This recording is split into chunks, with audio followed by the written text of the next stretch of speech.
Hello everyone again. As I said, I will then continue do just another short video, right? Make another short video so that to conclude, I was saying that speaking about book one of Aristotle's Ethics, page 26. Remember, I was saying, well, I mean, what is the function of a human being? It cannot simply be, the human being is also a living being, but not simply that. I mean, in the sense the other non-human animals, for whatever the essential difference might be, between the human and the non-human form of life, but are also precisely the other animals living beings. The plants are living beings, So, I mean, the question is, what makes the human?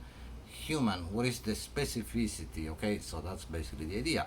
Not simply the life of a perception is not what defines a human being, because again, other forms of life also have a life of perception. So at the end of this page, right, the bottom of page 26, then you will see his answer. So I want you to consider this, and this is important for the question of happiness, in the sense that I explained before, as the balance in a lifetime. He says that the function of a human being is an activity of a soul, I'm reading, which follows or implies a rational principle, basically an activity of a soul in accordance with reason. An activity of soul. But soul, S-O-U-L, is the word that we use in English to translate the Greek word, which is psyche. Right, so I say this because it's not soul in the religious sense, but it is soul in the sense of what makes us alive, right? What makes us living beings, ultimately, with the specificity, reason that he says that we also have. What moves us? When I do something, right? If I move and if I close the window right here, why do I do it? What is my intention? I have an intention. For example, I say, well, there is noise coming from outside, let me close the window. Or it's cold, hot or whatever, let me close the window. I have a reason for doing that, right? So my then action and the body itself moving and so on is ultimately determined by, if you will, this kind of activity of the psyche, of the soul. That's what it means, okay? In accordance with a rational principle. I know what I'm doing. That's basically the idea. That's why intention is very important in Aristotle, okay? Sorry, the phone tells me that it's too hot, that the phone is too hot, that the video quality can be affected by this. I'm sorry about that. Usually it doesn't happen. So, but in any case, read this. I think that you already had the most important elements. Okay, so pay attention to this page 26, and then at the next page he goes back to this, and you will read. It's highlighted again. It's almost the same answer, but it is more specific, and he goes deeper into, if you will, the question of ethics, in the sense in which I spoke of it, action, right? The ability that we had to act one way or the other way. And he says that human good, remember the end, the good is the same. Now, what is, the good of a human life? The good of life is the good life. That's why happiness means good life, okay? I hope that this is clear. The end of life is not death, but the good life. The question is what the good life is.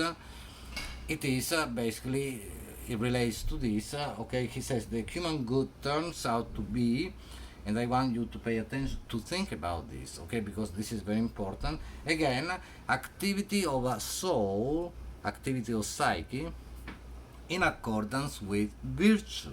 This time on page now page 27, instead of reason, you find virtue, which is to say correct, reason, because I can use reason and do something terrible, something very bad, right? Something which is based on the opposite of a virtue, which is, for example, vice, right? Usually by virtue we understand a good trait of one's character, for example, to be courageous, to be brave. Vice would be to be cowardly or to be rash, right? So, again, it's not simply that I act in accordance with a rational principle, meaning that I know what I'm doing, but in order to be then ethical, I also have to have the correct, if you will, principle. I have to act on the basis of and in accordance with virtue, okay, with a good okay, trait of one's character, okay. I hope that this is clear. I mean, I can't go deeper into this because it's already, past the time that I wanted to, I mean, I wanted to end already before this, and so, but if you then, again, read all these, especially the highlighted sections, pay attention to them, read the whole thing. Again, if you don't understand everything, it doesn't matter, continue until you understand, maybe by watching this video, by focusing on the highlighted sections, you will get a sense of what Aristotle is doing, okay. So when you move to book 2, right, and I'll be very quick here, page 43, then you see that he speaks about virtue. I spoke about this already. He says we had two kinds of right? I mean, it can be intellectual, moral, and then of course he's going to focus on moral virtues, which are the virtues of a character, precisely, our character, right? And he says these are not natural. I mean, it's not the case that I am a good person or a bad person because I am naturally so, right? I mean, courageous or cowardly, these are not things that arise in us by nature, but we get,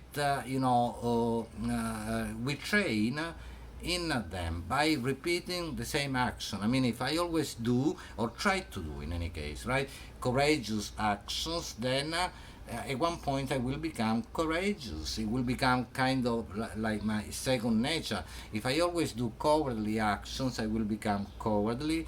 If I do rash actions, I will become rash. In the same way in which if I play the violin every day, then I will become a violinist at one point. Okay, the question of whether I'll be a great violinist, mediocre, and so on, that's different. Okay, if I practice Chinese every day, then at one point I will become a speaker of Chinese, and so on and so forth. So this is the same way, in which we also create, construct our character. Okay, so that's basically what he's saying. So that's why it is important to do the right thing. He says from the beginning to know, because basically what we do is activate a capacity, right? Think about this, right? We have the capacity to be good, to be bad, to be just, to be unjust. It depends on which capacity we activate, and that the activation happens by the repetition of the action. Okay, I hope that this is clear. Basically, this is what you find. There are some great moments in book 2. I can't go through all of them. Again, read the highlighted passages especially, but I hope that I gave you a sense of what this idea of a virtue is, and the best virtue is precisely the mean.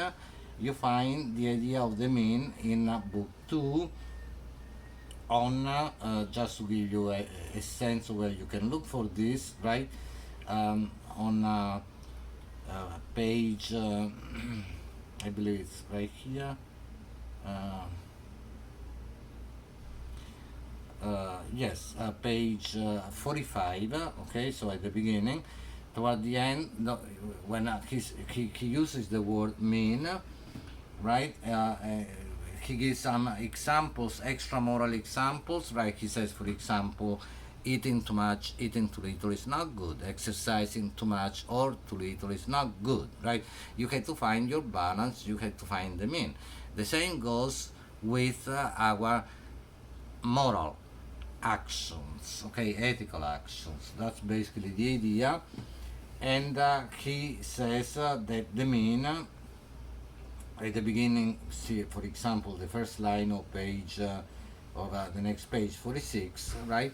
He says that the mean, right? I mean, he says temperance and courage then are destroyed, or any virtue is destroyed by excess or deficiency or defects, the two extremes, the two vices, but preserved by the mean. Okay, the mean is this again balance that we had to hit every time and to then keep in a lifetime, which is difficult, so much so that at the end of book 2 he says, you know what, I mean, in order to keep the mean, it is okay to lean toward one extreme or the other, so because in this way you are more likely to be able to keep the balance. Okay, so again, I can go into all this, but more more in depth, but I hope I gave you a sense as you move to book 3, which is also very important, very interesting.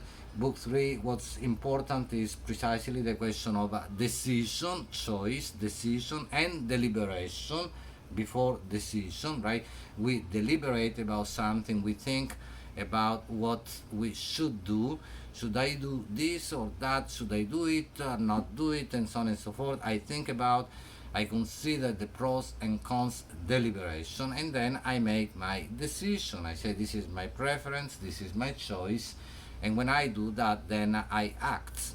And after I act, I do something, I cannot take it back. Okay? But in any case, book 3 begins with a very interesting section also on the question of voluntary and involuntary actions. This is very easy to understand, but read it, and of course the actions that are important from the point of view of ethics and bioethics are the actions that are voluntary, right?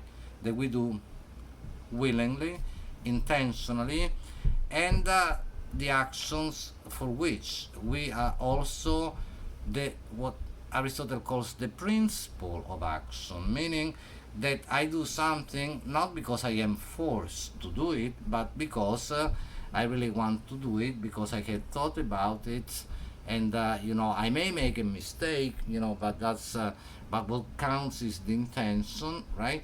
And so that's what really counts as the ethical action, or what one might call maybe a free action, right? I mean, an action in which I act freely, not in the sense that I can do as I please, but in the sense that I have had a chance to think about it, and I have a chance at one point, I have the option to do and not do something, right? I mean, for example, I'm speaking freely now, making this video, right, for the class freely, in the sense that I can also choose not to do it. I mean, to stop and do something different, for example, and so speak and not speak is up to me. So then speaking and not speaking is up to me, and so the action is free. Okay, so that's then what then counts as ethical action, the action for which then I am accountable, responsible. Okay, so I hope that this gives you a sense of Aristotle. What is this ultimately? Also to think about the question that you had to, or you can deal with any other problem, concept arising from this video or your reading, but otherwise the question of the good life, the question of happiness, that's what it is. Okay, to be able to act the way that we think is best, right? Because we had thought about it, we then decide to do something, and we when the decision is a real decision, we are at the threshold of action, we act, right? And we are able to also build a kind of character for ourselves that seems to be then what we really maybe are, what we have always been, but it is a kind of just the language that we speak seems to be a natural thing, right, when we do it, but we have actually, right, it's something that we had to acquire, right? So the same with the moral character, and this is what happiness is, to be able to keep this balance, right, throughout a lifetime, and this is what uh, the good life is, not only for the individual, but remember for the collective, because again the individual is a social, right, as Aristotle says, the human being is a social animal, right? Because the word individual might be problematic, okay? So I hope that this helps you, right? Also understanding what some other problems may be that will arise as the semester unfolds, more specifically about bioethics. But we'll talk more about this. But of course, all this that we find in Aristotle at the beginning of the philosophical tradition, the tradition of ethics, is very important in questions that are more technical, maybe more specific to bioethics as well. So I see that we have already, I have already done the first video of about 30 minutes, this one over 16. So, remember, you can always contact me with questions, like I said yesterday in the introductory video, via WhatsApp. Say who you are, right, because so that I can file, right, save your name and so on, with the class, which class you're in as well, but feel free to ask questions, and then also we can talk, okay, if you have more things to discuss, okay? And make sure that you do the journal entry on a Blackboard. You find there is the journals button right on the left side of your home page on Blackboard.